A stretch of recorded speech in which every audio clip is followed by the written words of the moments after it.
युद्ध की इस कहानी को सुनकर कोई सुनता रह जाता है तो किसी को इस पर यकीन ही नहीं होता।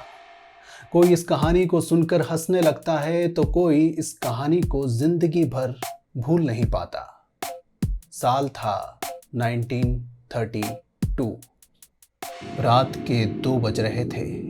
वेस्टर्न ऑस्ट्रेलिया के गांव में एक किसान अपने हाथ में बंदूक लेकर बैठा था। उसे शक था कि कोई जानवर उसकी फसल को बर्बाद कर रहा है। किसान को नींद के झोंके आने लगे थे और तभी उसे एक आवाज़ सुनाई दी। किसान धीरे धीरे फेंस के नज़दीक जाने लगा। उसे लगा खरगोश ज़मीन खोदकर खेत में घुसने की कोशिश कर रहे हैं, पर जल्द ही उसका ये वहम दूर हो गया जब एक 4-5 फीट का पक्षी उस फेंस को कूदते हुए खेत में घुसा और फसल को नोच नोच कर खाने लगा। और देखते ही देखते इस पक्षी ने पूरे खेत को तहस नहस करना शुरू कर दिया। किसान को अब गुस्सा आने लगा। उसने उस पक्षी को बंदूक के निशाने पर लिया। वो फायर करने ही वाला था कि पीछे से कुछ और आवाजें आईं। उसने पलट कर देखा तो 10 नहीं, 100 नहीं, 1000 पक्षी पीछे खड़े थे। किसान की आंखें फटी की फटी रह गई। उसके कदम अपने आप पीछे की तरफ हट गए और अगले 10 मिनट में उसका पूरा खेत जड़ से साफ हो गया।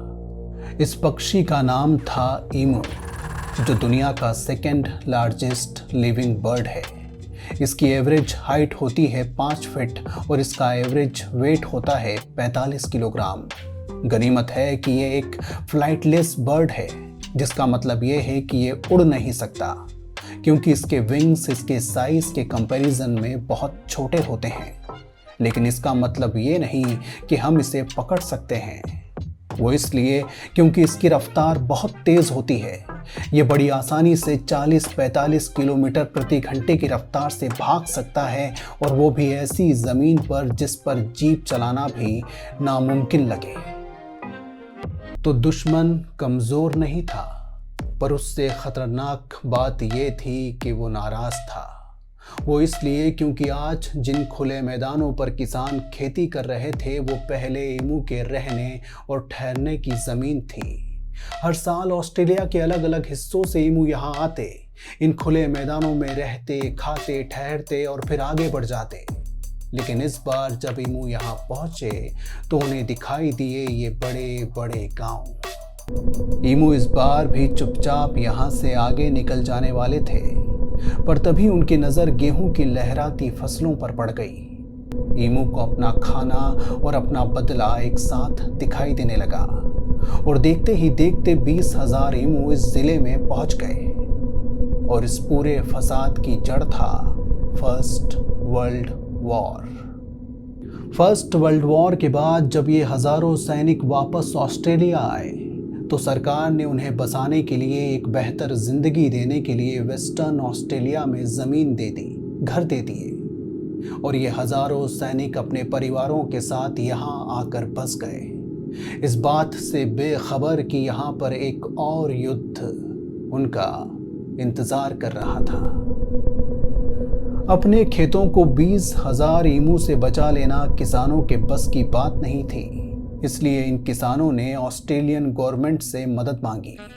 गवर्नमेंट ने किसानों की मदद का वादा किया और जल्द ही ऑस्ट्रेलियन आर्मी गांवों तक पहुंच गई। आर्मी ने आते ही उस रास्ते को घेर लिया जहां से ईमू गांव में घुसा करते थे। आर्मी की ये टुकड़ी घात लगाए ईमू का इंतजार कर रही थी, और तभी उसे ईमू का एक झुंड दिखाई दिया। ईमू को देखते ही आर्मी ने उस पर गोलियां बरसाना शुरू कर दी। इन गोलियों की आवाज़ें इतनी देर तक आती रही कि गांव वालों को भरोसा हो गया कि उन्हें इस मुसीबत से हमेशा के लिए छुटकारा मिल गया है। सैकड़ों राउंड फायर करने के बाद जब फायरिंग को बंद किया गया तो आर्मी के होश उड़ गए। उसने देखा कि इतनी सारी गोलियां बर्बाद करने के बाद वो सिर्फ 10-15 ईमू को ही मार पाए थे। जो वो देख रहे थे उन्हें उस पर भरोसा नहीं हुआ। अगले दिन फिर से आर्मी तैयार थी।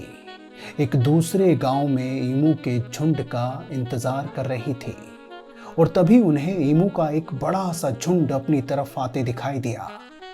आर्मी ने इस बार उसके करीब आने का इंतजार किया, क्योंकि इस बार वो ईमू को चुन चुन कर मारना चाहते थे, ताकि एक गोली में कम से कम एक ईमू को मारा जा सके। वरना ये छोटा सा मिलिट्री ऑपरेशन ऑस्ट्रेलियन गवर्नमेंट के बजट से बाहर चला जाता, और वो भी तब जब पूरी दुनिया मंदी के दौर से गुजर रही थी। ईमू का ये झुंड करीब आ चुका था, और तभी पहली गोली चली, फिर दूसरी, फिर तीसरी, फिर 10वीं, फिर सैकड़ों गोलियां चलती रही, और फिर अचानक फायरिंग बंद हो गई। चुन चुन कर मार गिराने के लिए वहां कोई ईमू नजर ही नहीं आ रहा था। सैकड़ों ईमू वहां से ऐसे ही गायब हो गए जैसे वहां कभी कोई ईमू था ही नहीं। ईमू को खत्म करने का ये दूसरा प्लान भी नाकाम हो गया।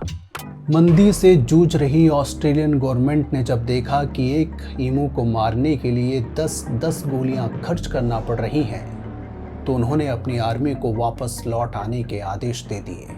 लेकिन एक आखिरी कोशिश के बाद ऑस्ट्रेलियन मीडिया इस पूरी लड़ाई में बेजुबान ईमू के साथ खड़ा था, और बार बार नाकाम होती जा रही आर्मी का वो मजाक बना चुका था। मीडिया के बाद अब गांव वाले भी इस आर्मी पर हंसना शुरू कर चुके थे। लेकिन फिर भी आर्मी के पास एक आखिरी मौका अब भी बाकी था। आर्मी फिर से तैयार थी, लेकिन इस बार गाड़ियों पर मशीन गन लगाकर, ताकि ईमू अगर भागे भी तो उनका पीछा करके उन्हें मार गिराया जाए। इस बार जैसे ईमू भी तैयार थे, जैसे वो भी जानते थे कि यह आखिरी लड़ाई है, इसलिए इस बार 400-500 नहीं बल्कि हजारों ईमू एक साथ आए थे।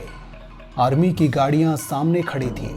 ईमू ने जैसे ही खतरा महसूस किया, वो अचानक 50-60 के छोटे छोटे टुकड़ों में बट गए।